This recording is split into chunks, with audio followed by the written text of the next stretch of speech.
Assalamualaikum warahmatullahi wabarakatuh. Selamat pagi, salam sejahtera buat kita semua. Lalu perkenalkan, nama saya Ibu Rosita ya. Kita ini mengajar bahasa Indonesia. Kali ini kita masuk ke pembelajaran di kelas 9. Oke, modul yang kita pakai adalah modul 12. Oke, unit 1 tentang teks laporan hasil percobaan. Oke, kita mulai dari pengertian dulu. Kemudian teks laporan hasil percobaan adalah teks laporan hasil percobaan itu teks yang menceritakan tentang percobaan yang dilakukan penulis atau orang yang melakukan percobaan. Jadi apa-apa yang akan kita laporkan dalam percobaan, nah itu akan ada laporannya. Tujuan dari teks laporan hasil percobaan adalah untuk memberikan informasi kepada pembaca tentang hasil percobaan yang telah dibuat. Nah, sekarang ada ciri-ciri teks dari laporan hasil percobaan. Ciri-cirinya itu ada 7 macam. Yang pertama adalah disusun berdasarkan hasil percobaan, pengamatan atau penelitian disertai pemecahannya. Yang kedua, pembahasan masalah teks laporan hasil percobaan dikemukakan secara objektif. Nah, di sini digarisbawahi secara objektif. Berarti objektif berarti tidak memihak ke siapapun. Ya, berarti harus ada fakta dan data pendukungnya itu di laporan percobaan. Oke, yang ketiga adalah disusun berdasarkan struktur isi teks secara runtut dan sistematis. Sistematis itu maksudnya berurutan. Oke, disusun secara berurutan dari atas sampai ke bawah itu ada urutannya. Nah, yang keempat adalah menggunakan bahasa ilmiah baku, jelas, komunikatif, dan logis. Nah, kalau istilah bahasa ilmiahnya secara baku berarti harus ada panduannya. Tidak boleh kita sembarang ambil bahasa ilmiahnya. Ya, jadi harus baku. Baku itu maksudnya adalah benar, kata-kata yang benar. Tidak boleh menggunakan bahasa gaul di dalam laporan kita. Nah, bahasanya harus jelas, komunikatif, dan logis. Kalau logis berarti sesuai dengan logika maksudnya. Oke, logis itu adalah sesuai logika, ya, dan masuk akal. Terus yang kelima adalah ditulis dengan data lengkap sebagai pendukung laporan. Datanya harus lengkap, fakta-fakta pendukungnya harus lengkap, semuanya lengkap. Itu maksud dari nomor 5. Nomor 6 dibuat menarik dan interaktif. Jadi laporan itu juga harus diperlukan atau menarik pembaca membaca laporan kita selanjutnya. Ya, interaktif berarti adanya keterkaitan antara satu dan lainnya, itu interaktif. Terus yang ketujuh adalah menuntaskan masalah-masalah yang dimunculkan secara terperinci dan lengkap. Jadi kita harus tuntaskan semuanya, harus ada uraiannya dari awal sampai akhir itu terperinci. Berarti harus ada runtutannya, harus ada langkah-langkahnya sesuai dengan dari awal dan sampai akhir. Itu maksudnya lengkap. Oke, itu tentang ciri-ciri dari teks laporan hasil percobaan. Kita masuk ke sistematika. Sistematika teks laporan hasil percobaan. Itu ada beberapa, ada 5 sampai ke bagian kesimpulan. Nah, kita jelaskan satu persatu. Yang pertama itu strukturnya adalah bagian pendahuluan. Nah, di bagian pendahuluan ini adalah tujuannya mengantarkan pembaca pada pokok bahasannya dalam hasil teks percobaan. Nah, bagian pendahuluan terdiri dari 3 unsur, yaitu latar belakang masalah, rumusan masalah, dan tujuan penulisan melakukan percobaan tersebut. Nah, di latar belakang masalah nih, latar belakang masalah apa saja yang diuraikan di latar belakang masalah itu. Bagian ini mengemukakan masalah yang diidentifikasi sebagai suatu penyebab yang perlu atau dicari kebenarannya, penyelesaiannya. Terus yang B, rumusan masalah. Rumusan masalah di sini adalah menguraikan ruang lingkup masalah supaya penjelasannya tidak terlalu luas, ya. Susunan rumusan masalah yang baik adalah contoh nih. Pertama itu contohnya adalah dirumuskan dalam bentuk kalimat tanya. Nah, apa kalimat tanya? Kalimat tanya ditandai dengan tanda tanya. Tuh, itu adalah kalimat tanya. Apakah yang dimaksud dengan sinonim misalnya itu adalah kalimat tanya, di belakangnya pasti kalimat tanya. Terus dua, mempunyai isi dan padat jelas, mempunyai isi padat jelas ya, jelas makna yang akan diuraikan di latar belakang masalah tersebut, di rumusan masalahnya. Oke, yang ketiga cirinya adalah mampu memberi petunjuk untuk kegiatan pengumpulan data guna menjawab pertanyaan-pertanyaan. Jadi di rumusan masalah ini juga untuk memberi petunjuk kegiatan pengumpulan data. Itu dia dari rumusan masalah yang B. Yang C adalah tujuan percobaan. Nah, di tujuan percobaan ini penulisan teks hasil percobaan untuk mengungkapkan tujuan yang telah ditetapkan dengan mengacu pada tema yang dipilih atau sesuai dengan rumusan masalah kita. Jadi apapun yang akan kita pilih temanya harus disesuaikan dengan tujuan percobaan. Oke. Nah, itu sistematika atau struktur yang pertama. Yang kedua adalah di kajian pustaka. Kajian pustaka ini landasan teorinya merupakan paparan teori yang dipilih. Apapun paparan teori yang dipilih dimasukkan ke bagian kajian pustaka tersebut. Nah, landasan teori harus mempunyai relevansi dengan alternatif penyelesaian masalah. Umumnya digunakan bila percobaan atau penelitian yang dilakukan untuk membuktikan teori tertentu. Nah, pada percobaan sederhana bisa dijelaskan gitu. Oke, itu dia di bagian kajian pustaka. Yang ketiga adalah metode percobaan. Nah, di dalam metode percobaan ini langkah-langkah dan prosedur yang harus dilakukan dalam pengumpulan data kita. Nah, atau informasi guna memecahkan permasalahan. Nah, itu dibutuhkan untuk menguji hipotesis. Nah, apa maksudnya hipotesis?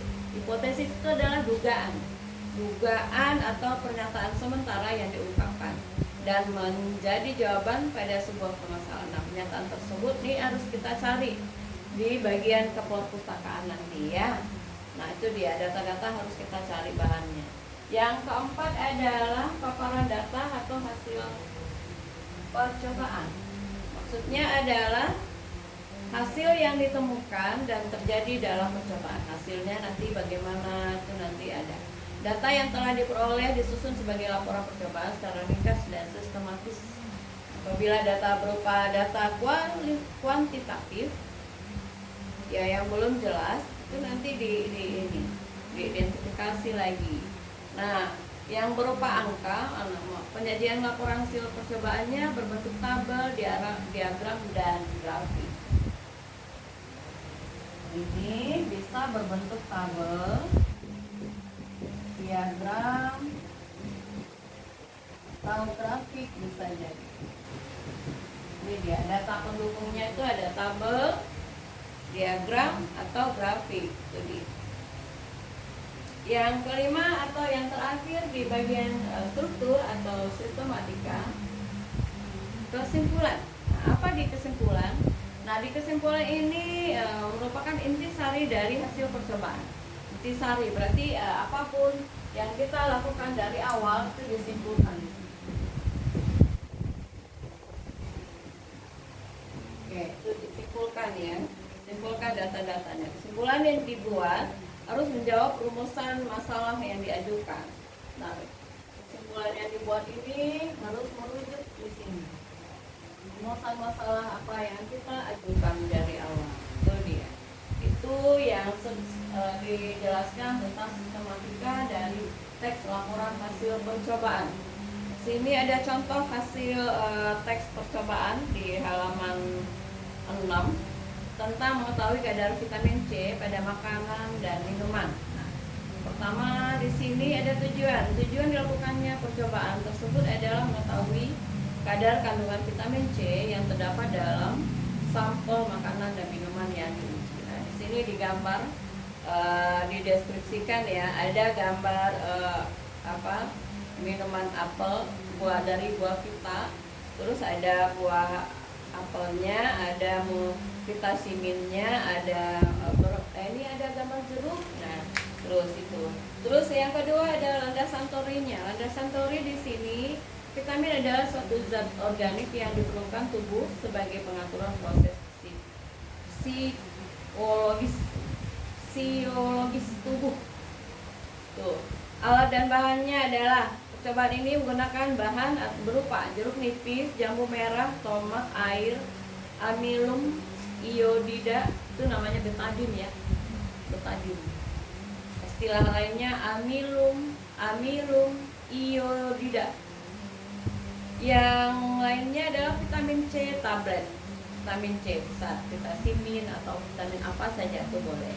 Terus selanjutnya minuman sari buah. Sari buah tadi dari buah vita, apa saja mereknya boleh. Nah, peralatan yang digunakan adalah pipet tetes untuk sedotan ya, tabung reaksi, terus mortar dan penumbuknya pakai kayak alu gitu ya. Terus langkah-langkah percobaannya, bahan-bahan seperti jeruk nipis, jambu merah dan tomat diambil ekstraknya untuk vitamin. Tuh berarti harus diperas dulu ya, tuh biar ekstraknya kita dapat.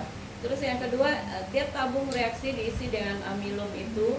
Tadi amilum adalah betadin. Nah, sebanyak 1 ml lalu diberi tetes. Nah, itu langkah-langkah percobaan tulisannya.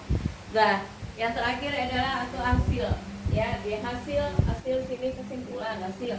Diketahui bahwa semakin banyak jumlah tetesan yang diperlukan, maka semakin sedikit kandungan vitamin C pada bahan makanan tersebut. Nah, itu dia salah satu contoh. Nah, di sini ada penguatnya.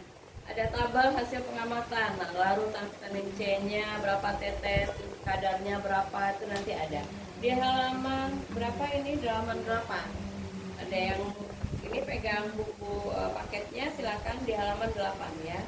Nah, di sana sari jeruk nipis ada jumlahnya 15 tetes, kadar vitaminnya sampai 13,3%. Nah, selanjutnya ada saus tomat ABC dan segala macam. Oke. Terus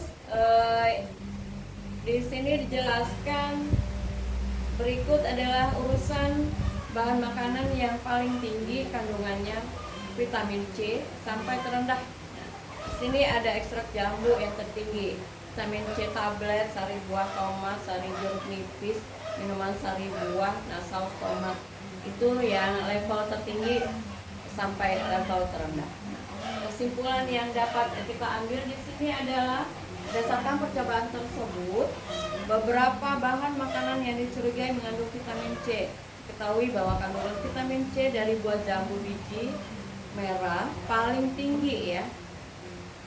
Tahu ini buah jambu ini merah, tahu ya, itu dia lebih tinggi. Kan buah jambu itu kan ada yang merah, ada yang model putih. Nah, lebih tinggi adalah yang warna merah. Itu dia, ekstraknya lebih tinggi, vitamin C-nya lebih tinggi.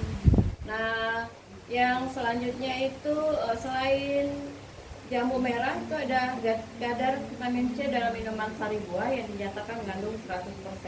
Vitamin C ternyata kadar vitamin C-nya hanya 11,8%. Nah, atau tidak sesuai dengan informasi nilai gizi yang tercantum.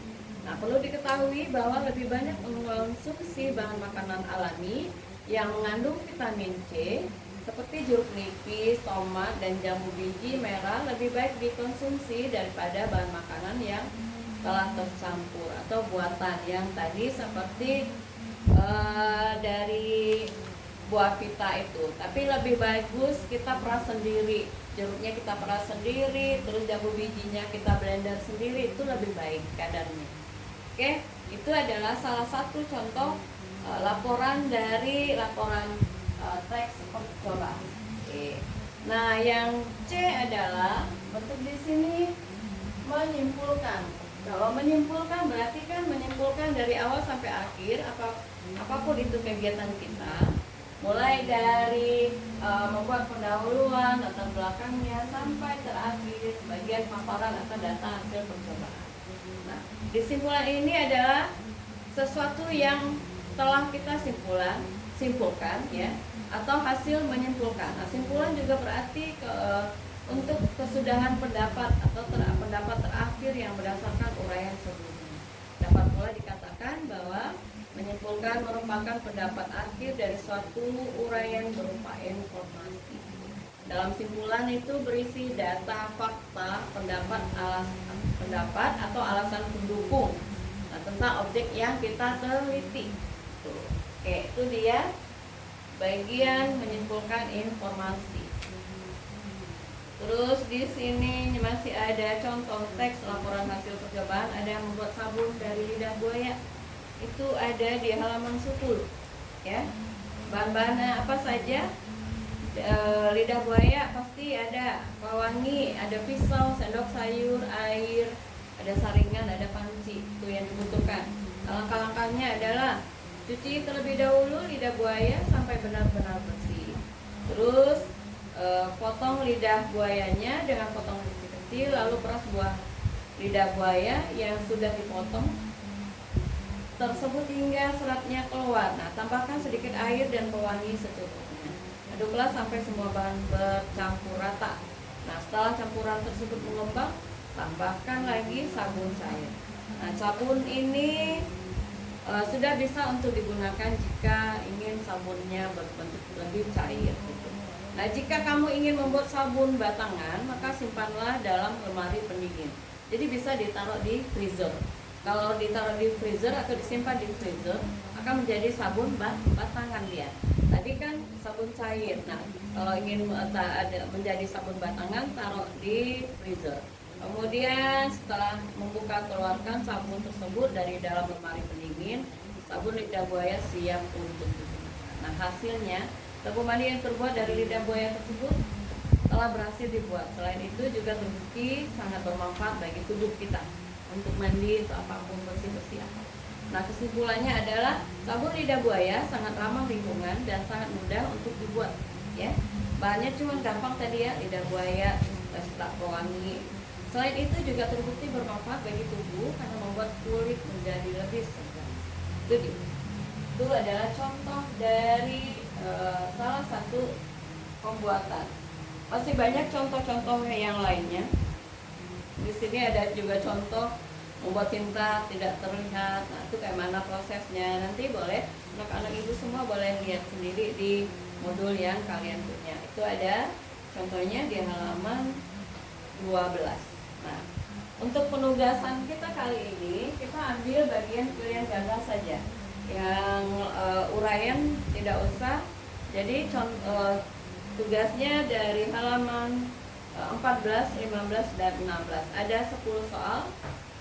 Soal pertama, kedua, ketiga, sampai 10. Di situ tinggal dijawab saja. Nanti diserahkan tepat waktu pada waktu yang telah ditentukan. Oke, terima kasih. Cukup pertemuan kita kali ini pada bab unit 1 tentang teks laporan hasil percobaan. Mulai dari penelitian sudah kita jelaskan, ya, ciri-cirinya juga sudah ada, sistematika ada, sama menyimpulkannya bagaimana. Terus sudah kita jelaskan ada beberapa contoh dari teks laporan hasil percobaan tersebut. Terus sudah kita sampaikan juga ada tugasnya, nanti tolong kerjakan tepat waktu. Semoga waktu yang kita gunakan saat menyampaikan materi ini bermanfaat bagi kita semua. Untuk pertemuan selanjutnya, sampai jumpa lagi. Assalamualaikum warahmatullahi wabarakatuh. Selamat pagi.